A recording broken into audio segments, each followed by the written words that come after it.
وہاں کے تمام وجود، تمام جسم، تمام جانیں جو ہیں وہ بے جان ہو گئی۔ بیٹا یہاں پر ان پوائنٹس کو نوٹ کرنا، ہمیں سامنے صنعت تضاد بھی نظر آ رہی ہے۔ پھر تیسرا جو نقطہ ہے آپ بات کریں گے، تمام اشاق کی خودی اور ان کے احساس کا کام تمام ہو گیا، اور تو اور تمام عاشق جو ہیں وہ اپنی خودی گوا بیٹھے ہیں، وہ اپنی انا، اپنی ایگو کو گوا بیٹھے ہیں۔ محبوب کی نگاہوں کا اس قدر اثر ہے کہ جہاں مڑ کر اس نے دیکھا بڑے بڑے اشاق، بڑے بڑے نامی گرامی اشاق، سب کے سب اپنی خودی کو گوا بیٹھے، اور سب کے اندر سے احساس وجود یا احساس روح بے جان ہے، بے سخت ہیں۔ تیسرا عشق کی شدت اور گہرائی، یہاں پر ہم آنکھ بر دیکھنا، یہ عام آنکھ مراد نہیں ہے، ہم یہاں پر دیکھیں گے وہ گہری نظر ہے، اور محبوب نے ایسی گہری نظر ڈالی اور اس کی گہری نگاہ کا اس قدر اثر تھا کہ لوگ بے جان ہو گئے۔ پھر فنا فی المحبوب کا اعلیٰ درجہ، بڑا درجہ بیان ہے کہ عاشق محبوب کی نگاہوں سے کس قدر نڈھال ہے، کس قدر تباہ ہو رہا ہے، یعنی کہ وہ اثر کس قدر قبول کر رہا ہے۔ قبول کرنے سے مراد اس کے دل پر اثر پڑ رہا ہے اس کا۔ پھر ہم کہتے ہیں محبوب کی نگاہوں کا جادو بیان ہے، کہ محبوب کی نگاہیں اس قدر جادوگر ہیں کہ وہ شاعر کو تباہ کر رہی ہے۔ بیٹا یوں اس شعر کے اندر آپ ان پوائنٹس پر بات کریں، مشکل بات نہیں ہے، آسانی سے آپ اس شعر کو ہضم کر سکتے ہیں۔ میں نے یہاں پر تشریح کرتے وقت 4 شعر میں نے اس شعر کے لیے لکھے ہیں، 1 2 3 4، یہ 4 شعر آپ اس میں ایڈ کریں گے۔ کیسے؟ بیچ میں تشریح کرتے جائیں، بیچ میں شعر ایڈ کرتے جائیں۔ ایک نگاہ دی مار سجنے، بلے شاہ کا شعر ہے، ایک نگاہ دی مار سجنے ساڑی جان لبا گئی ہے۔ دوسرا شعر ہے، تیری ایک نظر کا یہ عالم ہے، دل بھی گیا اور چین بھی۔ پھر وہ ایک نگاہ کیا تھی کہ جان لے گئی میری، نہ دل میں درد باقی نہ آنکھ میں نمی رہی، جلوہ دکھا کے نظر باز نے مارا ہم کو، ورنہ ہم لوگ بھی مرنے کے لیے قائل نہ تھے۔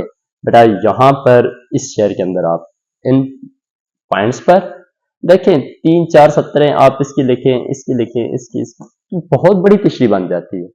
صرف شعر سمجھانا مقصد ہوتا ہے، یہ تشریحات بچے کر لیتے ہیں، شعر کے رمز، شعر کے پہلو بتانا ضروری ہوتے ہیں کہ یہاں پر جان سے مراد وجود سے جانیں نکل گئی، جس طرف محبوب نے آنکھ اٹھا کے دیکھا یا گہری نظر ڈالی، تو وہ باقی چیزیں جو ہیں وہ کون کس کا اثر کتنا لے رہا ہے، شاعر پر محبوب کی نگاہوں کا اثر کس قدر ہو رہا ہے، وہ پھر آپ خود بیچ میں باتوں کو ایڈ کر کے لکھیں۔ اگر آپ اس میں صنعتیں دیکھیں، مبالغہ آ رہی ہے کہ محبوب نے جدھر دیکھا وہاں پہ سارے لوگ مار کے بڑھا کر بات کی گئی ہے، حد سے بھی۔ پھر تضاد ہے، تضاد آپ کیسے تلاش کریں گے؟ ایک طرف جان ہے اور ایک طرف بدن حالی ہے، یعنی کہ موت ہے، ختم ہو جانا۔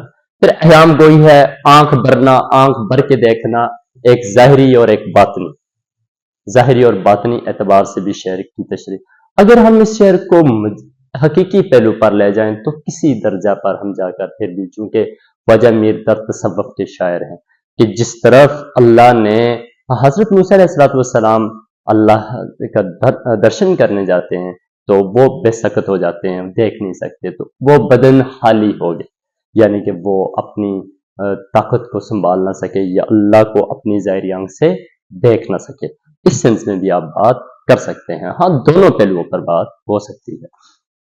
بیٹا میرے پاس شعر نمبر 3 ہے، خواجہ میر درد کی غزل کا، نالا و فریاد آہ اور زاری، آپ سے ہو سکا سو کر دیکھا، سو کر کے نیند کر کے نہیں دیکھا، دیکھنا سو کر دیکھا، سونا اور دیکھنا نہیں ہے، یہاں پر سو کر دیکھا، جو ممکنات تھا میں نے کر دکھایا۔ کیا کیا میں نے؟ تجھے حاصل کرنے کے لیے، تجھے پانے کے لیے مجھ سے جو کچھ ہو سکا میں نے کیا، جو کچھ ممکنات میں تھا، جو کچھ میرے بس میں تھا میں نے کر دکھایا۔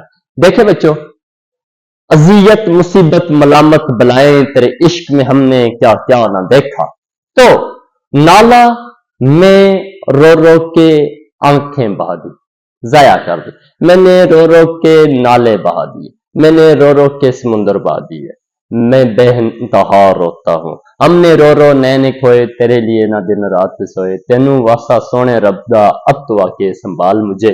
یعنی کہ ہم روتے ہیں, فریاد کرتے ہیں. فریاد کرنا بھی آہو زاریاں ہیں, زارو قطار رونا ہے. پھر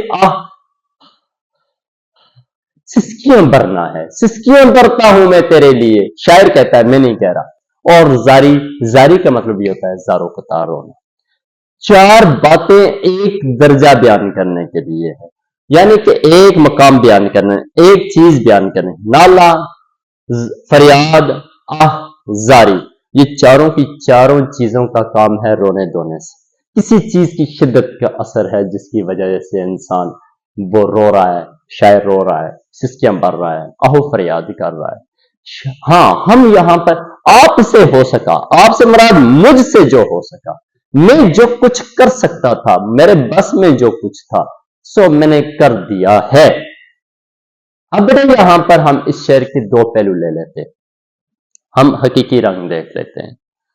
حقیقی رنگ میں یا حقیقی پہلو جو ہے, شاعر اللہ کے سامنے آہوزاریاں کر رہا ہے, فریاد کر رہا ہے. چونکہ خواجہ میر درد ہیں تو تصوف کے شاعر ہیں اور اللہ سے بہت لو لگتے ہیں, لگاؤ ہے رب تعالیٰ کی ذات سے.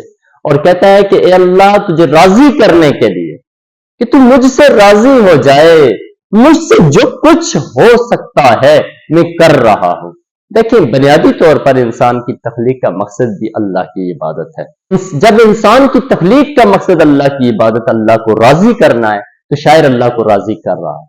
اور وہ کیا کہتا ہے, اے اللہ, تجھے راضی کرنے کے لیے میں نالو فریاد کرتا ہوں, آزاریاں کرتا ہوں, تجھے تر راضی ہو جائے. اور مجھ سے جو ہو سکتا ہے سو میں کر رہا ہوں. جو میری بساط میں ہے میں کر رہا ہوں. میں حمد و ثنا بیان کر رہا ہوں, میں تیری مناجات بیان کر رہا ہوں. جو کچھ میرے بس میں ہے اللہ میں کر رہا کہ تو مجھ سے راضی ہو جائے. تو راضی ہو گیا, تیرے نظر کرم کی کیا بات ہے, جدھر دیکھا ادھر بھلا ہوا ہے. کہ تو راضی ہو گیا تو میری دنیا اور آخرت دونوں کامیاب ہو جائیں گی.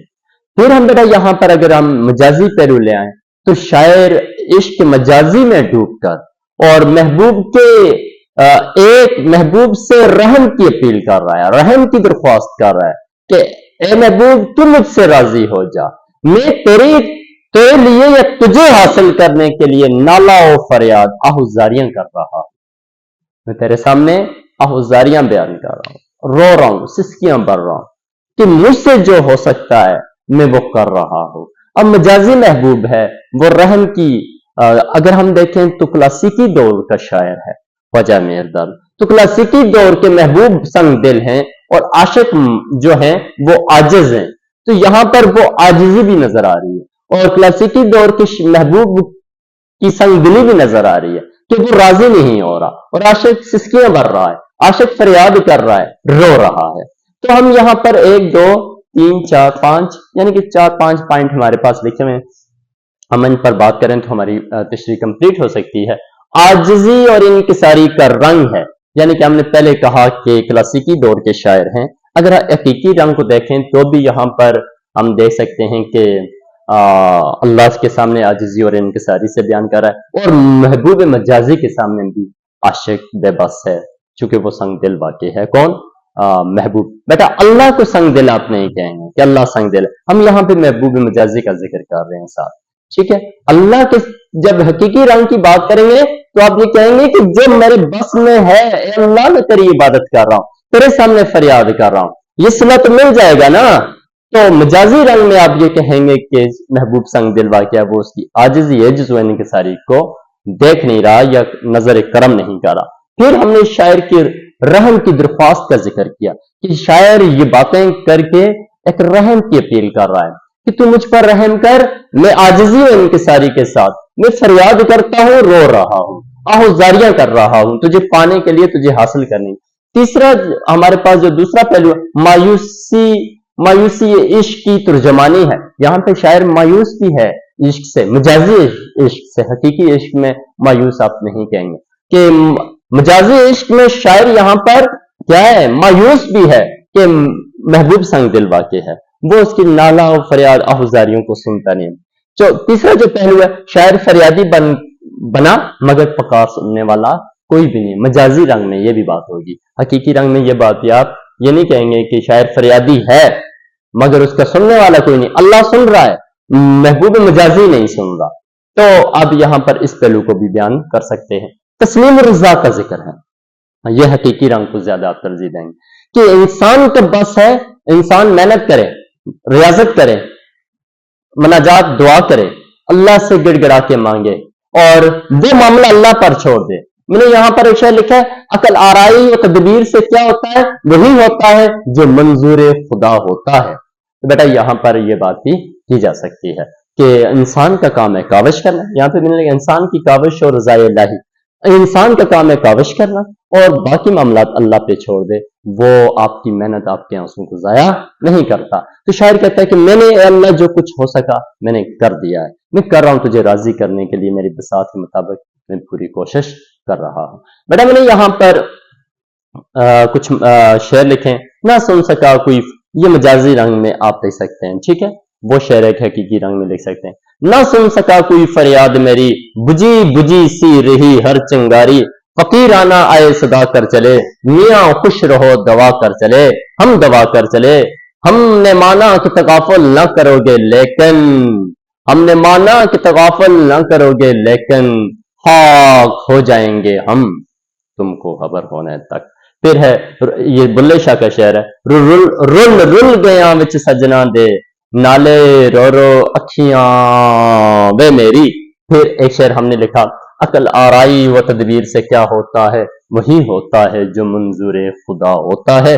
تو بیٹا یہاں پر ہمارے پاس اگر ہم اس شعر کے اندر صنعتیں دیکھیں تو صنعت میں رات و نظیر ہمیں بآسانی مل رہی ہے، کیونکہ کسی ایک چیز کا ذکر کرنے کے لیے اس نے بہت سارے لفظوں کا، 4 لفظوں کا استعمال، 1 2 3 اور 4 لفظوں کا ذکر کیا، یعنی کہ رونا دھونا فریاد کرنے کے حوالے سے. اور آئی تھنک اس میں کوئی ایسی صنعت نہیں ہے، آپ سے ہو سکا سو کر دیکھا. تو اور اس میں صنعت ایسی کوئی بھی نہیں ہے، یعنی کہ ایک صنعت ہے. تو امید ہے آپ کو باتوں کی سمجھ آئی ہوگی. چینل کو دیکھا کریں اگر آپ کے کام کی چیزیں ہیں. سو امید ہے کہ انشاءاللہ اگلا جو لیکچر میرا ہوگا شعر نمبر 4 اور 5 پر. خواجہ میر درد کی غزل کے 5 ہی اشعار ہیں. ابھی کتابیں آئی نہیں ہیں، لیکن یہ ہے کہ چلو ہم اپنا تھوڑا تھوڑا جو ہمارے حصے میں ہے وہ بانٹ رہے ہیں.